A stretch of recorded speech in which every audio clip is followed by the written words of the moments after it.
after my shoot, nagutom. Nagutom si Buntit.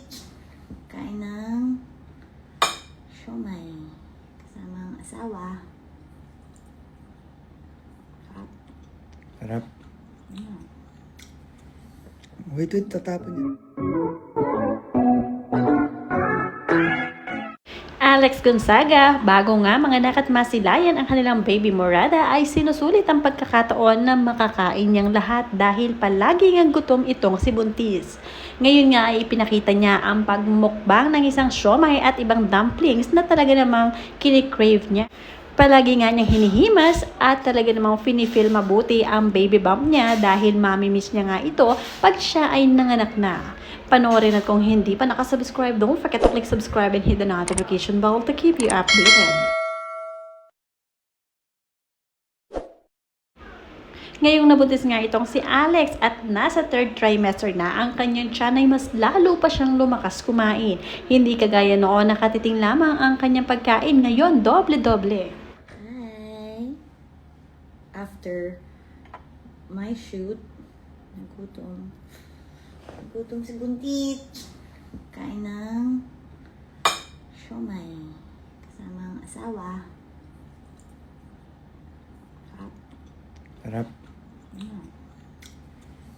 Wait, tatapon yan. At hindi lang yan dahil gumawa pa nga siya ng sarili niyang spaghetti na talaga namang type na type niyang lasa.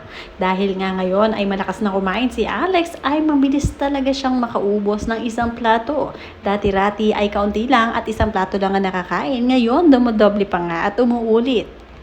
Wala nga siyang pakialam sa kanyang figure kung tumaba man siya dahil talagang sinusulit niya ang kanyang pregnancy at talagang feel na feel niya nga ito. Wala siyang arte sa katawan basta masustain niya ang kagustuhan ng kanyang baby. May mimi. Parang feeling nyo nakalimutan ko na kayo, di ba? Sorry. Update ko lang kayo. This is my bump. We're on our last stretch. Please pray for us. May mimi. Parang feeling nyo nakalimutan ko na kayo, di ba? Sorry. Update ko lang kayo. This is my bump. We're on our last stretch.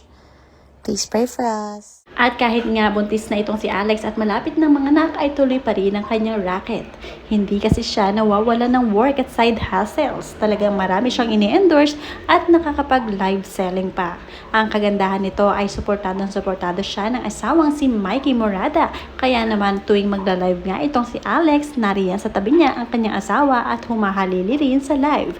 Kaya naman, napakarami talaga nilang naibebenta iba-ibang product. Kagaya na lamang ng Paragis na talaga naman personal nilang iniinom na mag-asawa. Kaya naman natulungan nga ito si Alex na mabuntis dahil nga sa Paragis All Natural. At syempre hindi lamang Paragis ang kanilang ibinibenta dahil kung ano-ano pa kagaya na lamang ng ibang mga gamit ni Alex na mga socks, medyas at kung ano-ano pang maternity dress.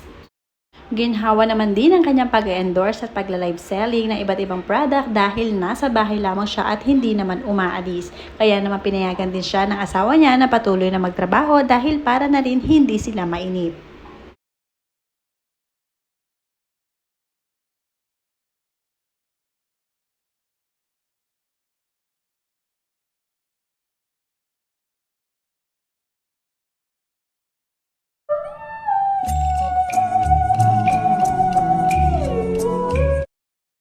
Pumupunta na lamang din ang sarili niyang hairstylist at makeup artist sa kanilang bahay upang doon siya ayusan bago mag-start ang kanyang live selling. Syempre kailangan maganda pa rin si Buntis pag siya ay nagla-live at syempre para makita rin ng mga netizens na siya ay blooming kahit nabuntis. Sa totoo lamang mas bumagay nga kay Alex Gonzaga ngayon ang pagiging malaman. Hindi kagaya noon na medyo payat itong si Alex. Ngayon talaga kahit tumaba siya ay wala siyang pakialam.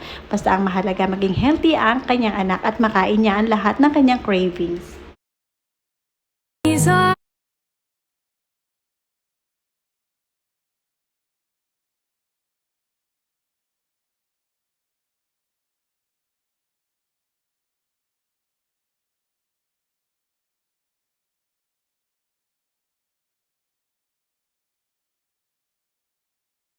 At sa mga check-up nga nitong si Alex Gonzaga, hindi mawawala ang kanyang mister na si Mikey Morada. Dahil syempre nga ay talagang alagang-alaga ni Mikey ang kanyang may bahay na si Alex para sa kanilang baby Morada. Malapit na nga itong masilayan at kaya naman kitang-kita rin sa tiyan ni Alex na talaga namang napakalaki na nga nito. Kaya naman hindi na rin makapaghintay ang mga netizens na ito ay masilayan.